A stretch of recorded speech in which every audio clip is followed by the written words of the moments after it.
Good morning. So glad to be together today. Great to see you all. I hope this is a place and a time in your life when you can feel the Father's love, as we just sang about in that song. We're glad you're here. I'm glad to be sharing in this worship together, as well as with those who are with us online. If you got a Bible, be turning to John if you'd like to follow along. We're getting back into a series we began several weeks ago, but spent 1 week away from last time we were together. But we're back now in the Gospel of John, so I'd encourage you to be turning there.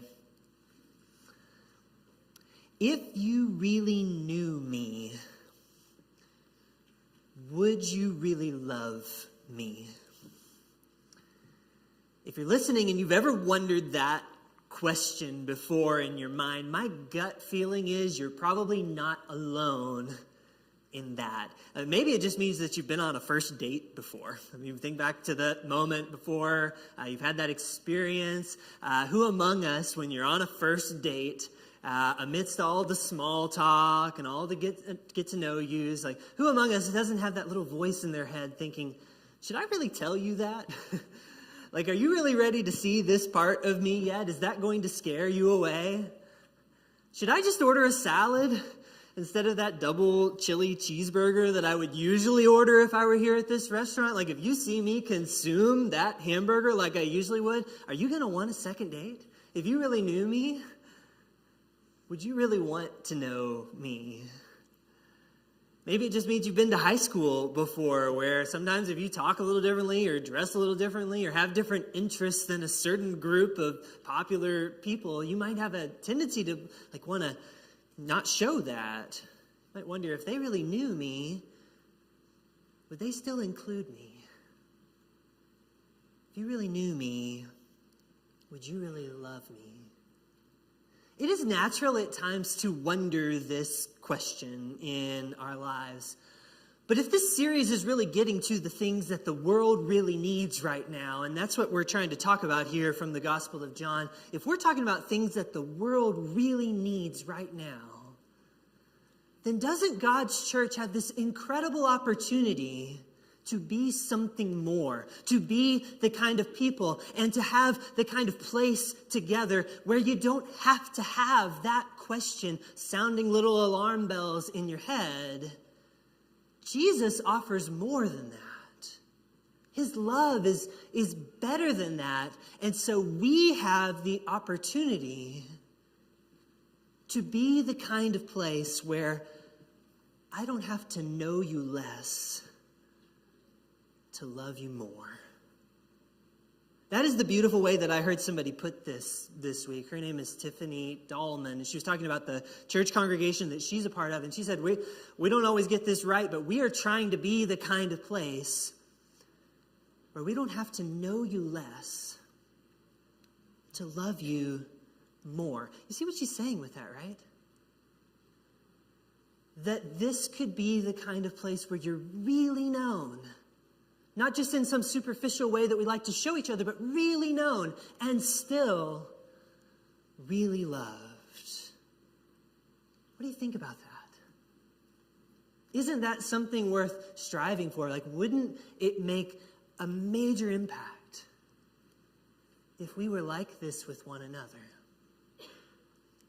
Yeah, it reminds me of this hot, sunny day in the Gospel of John, chapter 4, which is really where we're going to spend most of our time today. John chapter 4. It was noon, John tells us, midday. And Jesus had been traveling. That's how this chapter begins. Very possibly he's walking by foot. A lot of the time I think he was doing that as he traveled about in Israel. And in this case, he's going from the very southern region of Israel in Judea up to his home area of Galilee, which is in the northern part. And to get there, he has to go right through this area called Samaria. Say that 5 times fast. An area called Samaria. And that's where he's going. And John seems to think that this is noteworthy, that he had to go through Samaria. Very rarely in John's gospel does he tell us how Jesus got from one place to another. But this time, I think it might be significant because many people in Jesus' day, and some of you may know this if you studied this story, many people in Jesus' day who were Jewish like Jesus was might have taken the long way. They might have taken the long way around that area called Samaria, like they were trying to avoid a bad part of town. But Jesus goes right on through, and here we are now at high noon. He's thirsty, he's tired, he's hungry, the trifecta from traveling. And so he spots a water well, and he tells his disciples, I'm going to sit here and rest. You go and find us some food. And as Jesus sat alone at the water well, with the sun beating down overhead, who should come along with her water jar in hand? Someone who might have thought it best if this man at the water well knew her less. Her name never comes up in the story. We sometimes call her the woman at the well. Sometimes people refer to her as the Samaritan woman, because that's where she's from. She's from Samaria, where Jesus now is. And when this man, this stranger, this Jewish man resting by the water well, strikes up a conversation with this woman, this Samaritan, you can see right away how odd it seems to her that he would talk to her. All Jesus does is ask her for a drink. But look at the way that she responds. What are you doing talking to me? How is it that you, she says, a Jew, ask a drink of me, a woman of Samaria? I kind of sense a certain guardedness to this reaction, right? Like, why are you talking to me again? And can you blame her for that? You know, John actually explains in the sentence that follows, and what he says is that what she's doing is completely unsurprising. Like, this is the norm. Jews do not share things in common with Samaritans, is the way that John puts it. So he says, you know, like, to go through life, Jews and Samaritans have this sort of working assumption that I don't want to get to know you or interact with you. There's sort of this history of discomfort between the two groups of people, and it goes back a really long way. You know, once upon a time, these people were actually one group of people. They were part of the 12 tribes of Israel, but after the days of King Solomon, there were the 12 tribes, and then they actually split off. And this is like just a quick sweep through Old Testament history. They split off into 10 tribes, which are up in the northern part, and then there's the 2 tribes that are in the southern part, and those 10 tribes are the people that will eventually become the Samaritans. That northern area is called Samaria, and that's where they live. And already, from that time that they split off from one another, already there's this sense of tension between them. They're not getting along so easily because those folks up north, among other things, they don't worship God the same way as the folks down south. And the woman actually brings this up in the conversation. She says, you know, our ancestors worship over here on this mountain. You people say that the place to worship is in Jerusalem. See that these differences between them are well rehearsed. They go back a long, long way. Over time, the division between these two groups of people just starts to grow even more, and some really difficult things happen. So these other nations start coming in and start pressing in and fighting with them. And these people called Assyria come from the east, and they come and start battling with the northern part, the 10 tribes that split off from the 2 tribes, and they're fighting with them. And Israel, who would become the Samaritans, they're fighting back. And Judah, the 2 tribes down south, they don't join in to help. They make a treaty with the enemy to protect themselves. And the northern part is destroyed. And all their people are carried off, many of them, and then the king of Assyria brings in these other people and starts settling them in their land. And so you got these 5 different nations that they bring people in and they settle them in this land, and the ones who are left are just kind of mixed in with these other ones who came in from these 5 other countries. And eventually that's just how life is. They become neighbors. They marry each other. And thus they become what Jewish people called Samaritans. Are they one of us? Are they no longer one of us? Samaritans were the people that intermarried with these 5 other nations. And they became this kind of separate thing. They still are worshiping the same God. They're still longing for a Messiah to come. But there are these differences. People who were once one family now sort of look sideways at each other and take the long way to not have to go through their towns.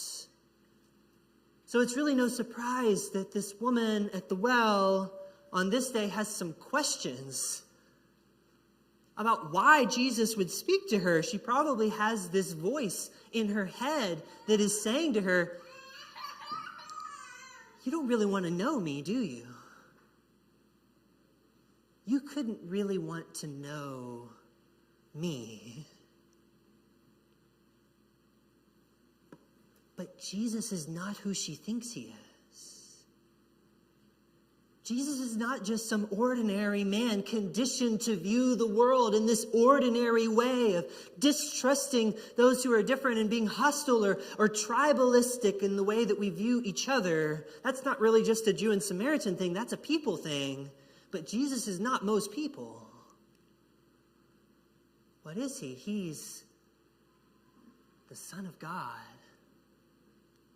who is God, the very Word of God made flesh and sent to the world to show the world the God they have never seen before.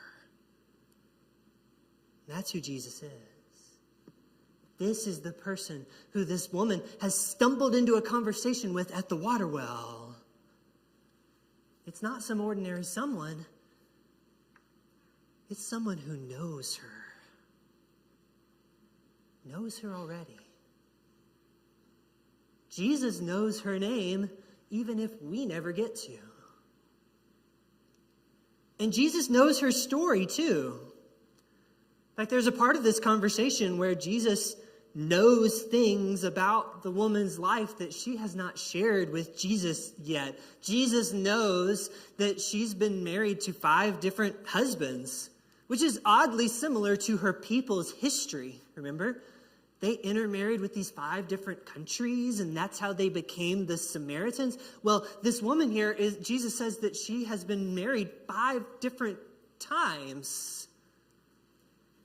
And she hasn't shared that with him.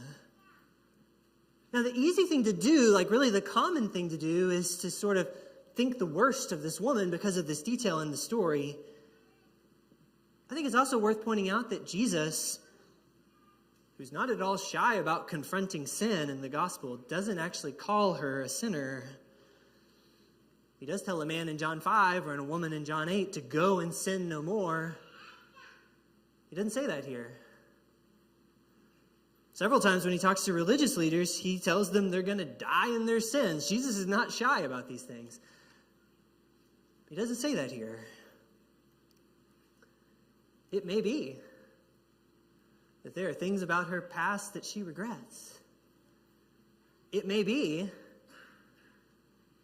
that she has come to this situation through things that were completely beyond her control. All we know is that she acts as though it might be better if you didn't know me,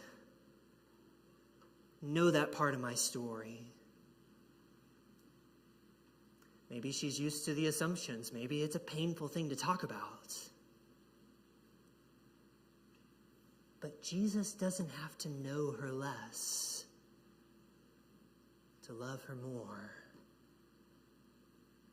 Jesus is a God who knows her before she ever says a word. Before she walks up with her water jar in her hand, he knows her. And by the way, in the end, she leaves that water jar right where she was and goes back to the people in her town. And look at what she tells them. She says, "Come see a person who told me everything I have ever done." Her impression of Jesus is that he knew her. And yet he treated her like this, with this compassion, with this dignity, with this patience and grace and favor. He treated her with love. And this conversation they shared, it was not an evaluation like, do I want to know you? Do I want to trust you? Do I even like you? This conversation is not an evaluation, it's an invitation to be really known and really loved. And that's a beautiful thing. If you really knew me, would you really love me? Here's something to think about. Have you ever thought about Jesus wondering that same question? You know, we think about Jesus, we think about the ultimate put-together person. You know, he's got everything under control, he's perfect, and he's the best at forming these connections and relationships with people, like the woman he meets at the well. He's like so good at loving, he's the standard that we look to. Have you ever wondered, though, like what it was like to be Jesus? Jesus drew these crowds to him in every town that he went to. You know, people went bananas when he would heal somebody or when he would start to speak, and they would be amazed at the stories he told and the things that he did.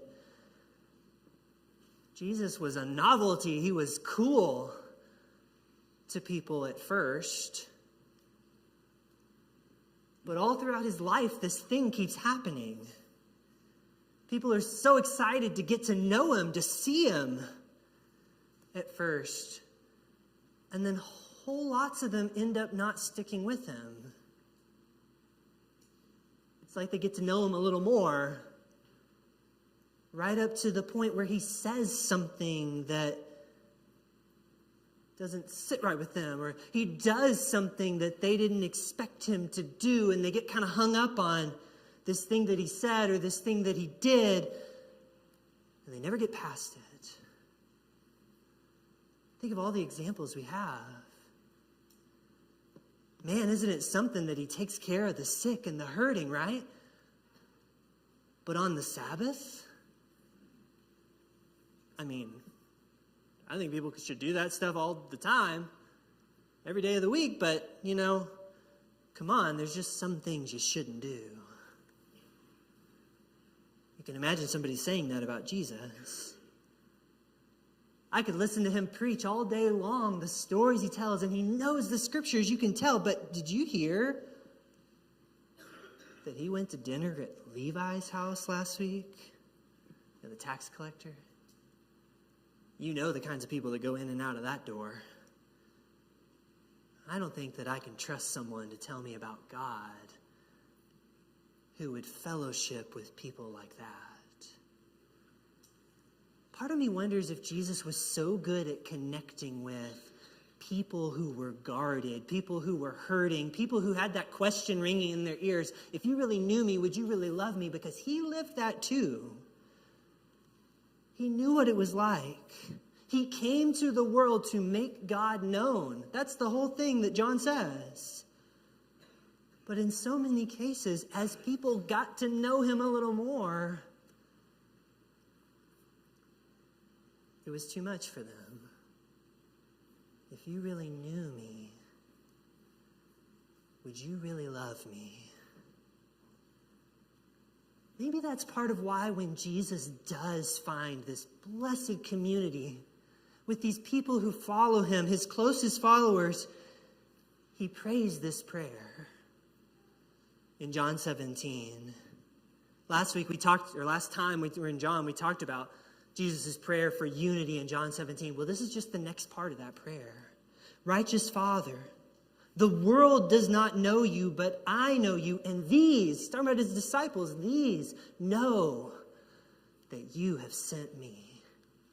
I made your name known to them, and I will make it known, so that the love with which you have loved me may be in them, and I in them. See, Jesus prays this prayer over his disciples, like in the very last hours before his arrest, and he goes to the cross, and he prays that the people who know him better than anyone, and who have loved him, he prays that the love of God will be in them, that they will be people like he is, who seek to really know someone and really love them. He prays that the love that God has for me will be in them too, that they will share it with each other. To be a people whose unity is not just based on the superficial portrayal of ourselves that we sometimes give to each other. Never going too deep because, if you actually knew me, you might not want to know me. That's the way of the world. But the way of Christ, his dream for unity, is better than that. It was something more. It was a dream that there would be people that were learning to love like God loves. And that means learning to say yes. Yes, yes, yes to that question. Not because we're especially good at it or because it becomes naturally to us, but because Jesus would say yes. Jesus would say yes to that question if you asked him today. And if you hear me say only one thing this morning, I hope it would be that. Jesus would say yes. I do know you. And I do love you. But if you take away two things, the other one would be Jesus wants us to learn how to say yes to this too. Because he wants the love of God to be in us. He wants it to be characteristic of us. That's the goal. And I'm not all that good at it. So, of course, I try to have some grace in my heart for everybody everywhere that I meet that may also struggle to do this. But boy, that is a vision worth chasing after. That the followers of Jesus would love like he loves. And would try to make it clear to one another that we don't have to know you less to love you more. That sounds a whole lot like Jesus to me. And we want to be like Jesus, right? So let's keep working on this. When we get back together again next time, we're going to keep talking about what it really looks like to have and pursue the unity that Christ prayed about and valued so much. 2 weeks ago, we started with this discussion, kind of carrying it forward today. Next time we're together, I want to get very practical and talk about some practices and some attitudes that we can put to practice in our lives to seek this sort of unity. Today, I want to put Christ's love before your eyes and say that in a world where a lot of people need to know that they are loved, we're called to be that love. Jesus wants us to learn his way of love. And starting to want what Christ wants in our hearts is a great place to begin. And at the end of the day, there's really nothing more important to internalize in our hearts and truly believe than the fact that Jesus truly knows you and he truly loves you. I hope you'll hear me say that today. Maybe today you need to respond to that kind of love. One way we do that is when we respond to the gospel and we surrender our lives of sin and seek Christ to be his follower and do as he has said, to be baptized, born again, raised up to walk with Christ in a new life. Another way we respond to the one who really knows us and really loves us is to try to live with that love in our lives this week. Whatever the call may be for your life today, I hope you'll respond to it, and that you might even come now as we stand and as we sing.